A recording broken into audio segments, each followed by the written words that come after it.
Jasmine Crockett is a congresswoman from Texas, and boy, oh boy, does she like the spotlight. She goes everywhere. They used to say this about stars in Hollywood that will just always, she'd go to the opening of an envelope. That's Jasmine Crockett.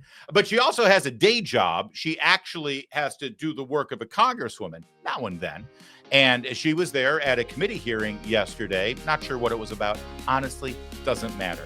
What matters is what she revealed about her past. Say because you've been gracious is this.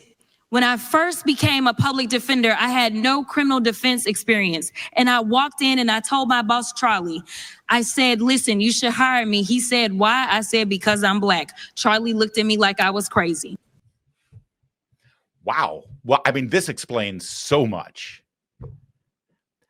I do not suggest you do this on your next job interview for a job that you have absolutely no experience in. That's an amazing admission. She's proud of this. She's actually bragging about it. Let me tell you something. I went in and applied for a job that I had zero experience for, and I said, you should hire me. You know why you should hire me? Check it out. Check that out right there, huh? Right? Doesn't get much darker than that. Boom. And I landed the job. Wow. And that's why we have to maintain DEI standards across the board in the federal government and in every other walk of life.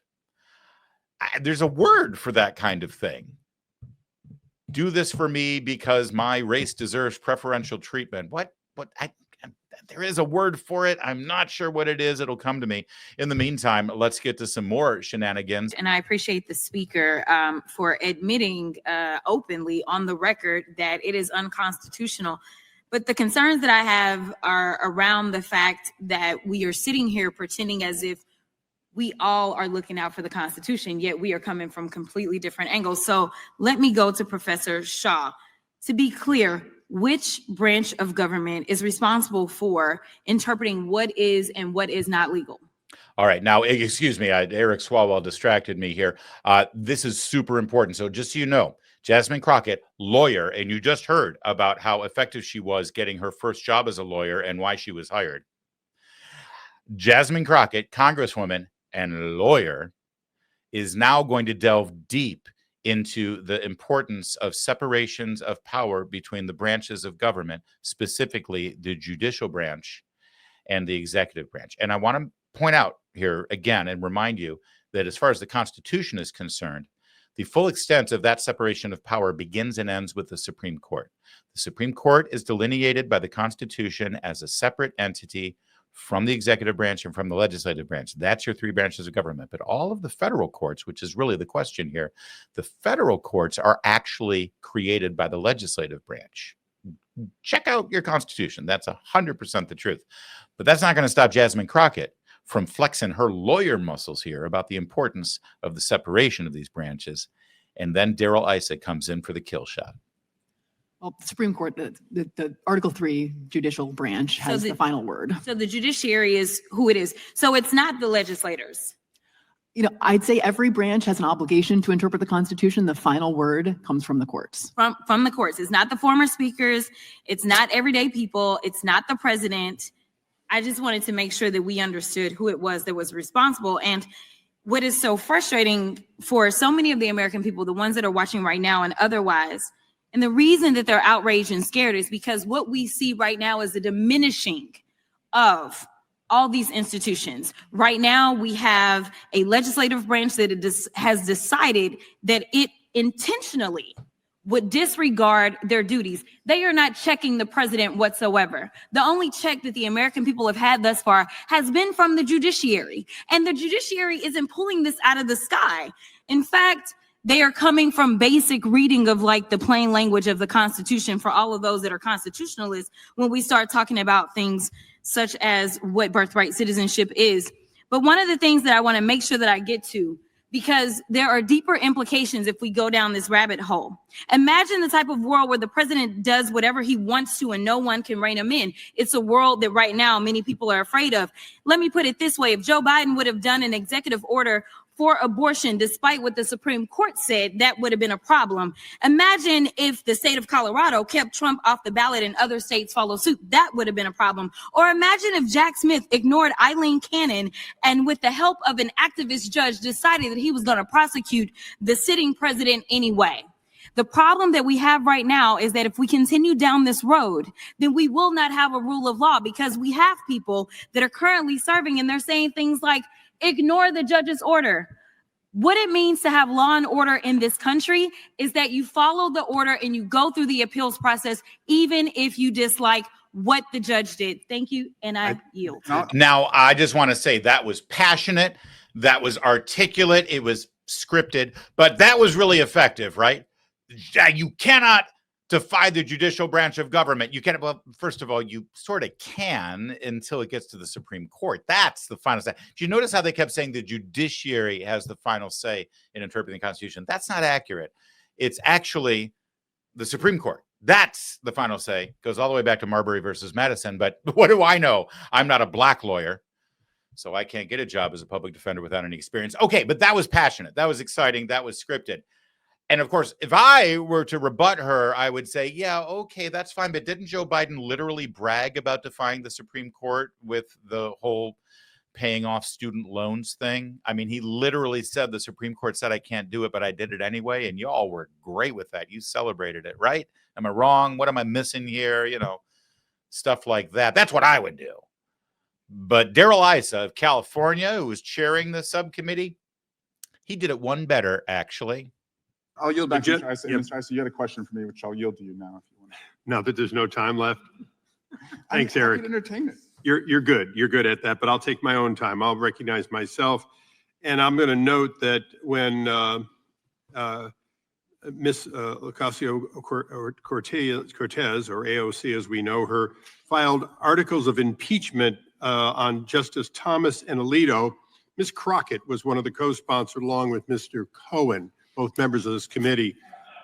It does seem interesting that when the shoe is on the other foot, everyone is self-righteous. And I think this is a good example. For the last 3 hours, I have had to listen to one side talking about impeachment as though it was the nature of this hearing. It is not.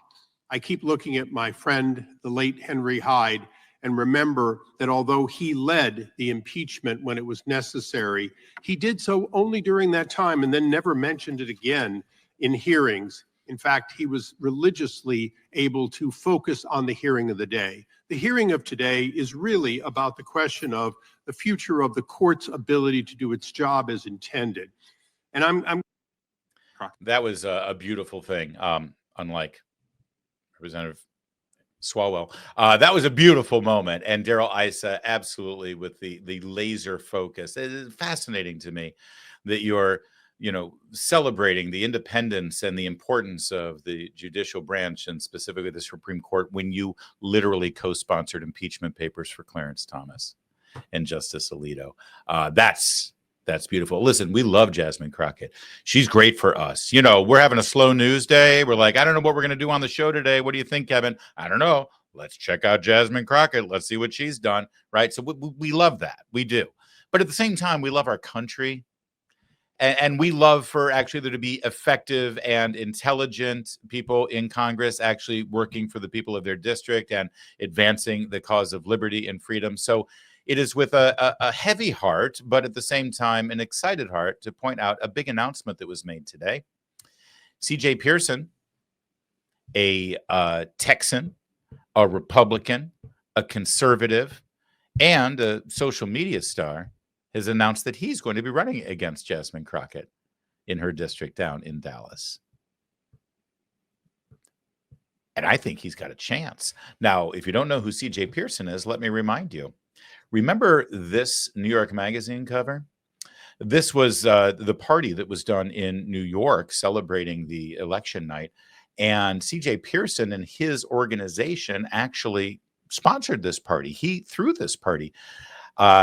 He's made a decision to retain legal counsel and will soon issue New York Magazine formal notice. For too long, the media has been allowed to slander conservatives, painting us as racist without consequence. In the same spirit of real Donald Trump, it's time we fight back. That's right. Well, why would he be suing New York Magazine? What's wrong with that picture? Well, let me remind you what's wrong with that picture. You see, there are other pictures from that very same party. Do you notice something different? There's CJ and his friends all celebrating. Do you notice the picture that New York Magazine decided to run to characterize that same party? Do you notice who's missing on the cover there? In fact, it's even worse. Take a look at CJ going on television, talk about it. There's the full picture, the wide angle that includes plenty of Black conservatives, but they literally cropped them out to just show the white people at the party. A Black man who loves this country, supports Donald Trump, and I will never apologize for it, and neither should anyone anywhere. Look, New York Magazine, what has the fight been like, or is there any pushback? They say they got this right, but you want to take it legal. Yeah, no, it was absolutely disgusting, and it was deliberate on their part. You know, they wanted to depict this as some racially homogenous gathering, some KKK kumbaya. So they literally cropped out the Black people in this photo to paint that narrative. They didn't even reach out to me for comment, Harris, because they knew that acknowledging the fact that a Black man organized this event would undermine their attempts to paint this as some racist gathering. They have been completely, just unapologetic when it comes to this, but we're taking legal action. We've sent them a formal notice of our intent to sue. Look at that. Look at how they cropped it. They literally cut right along the edge of this dude's face to keep him out of the picture. That is so deliberate. And so that's CJ Pearson. That is CJ Pearson, who is in the mood to fight. And now he's going to be fighting for Congress. He's going to be running against Jasmine Crockett for the 2026 race. And that's going to be one to watch. And again, I'm torn because I like CJ. I like the idea of Republicans winning a seat. I love Black conservatives who can come up there because they take the worst abuse from the media and from Democrats. So they're courageous, they're wonderful, they're fantastic. But I don't know what we're going to do without Jasmine Crockett. The good news is, if she's in a really tough race and she's got to fight for her life, she's going to give us gold right up to election night. So game on.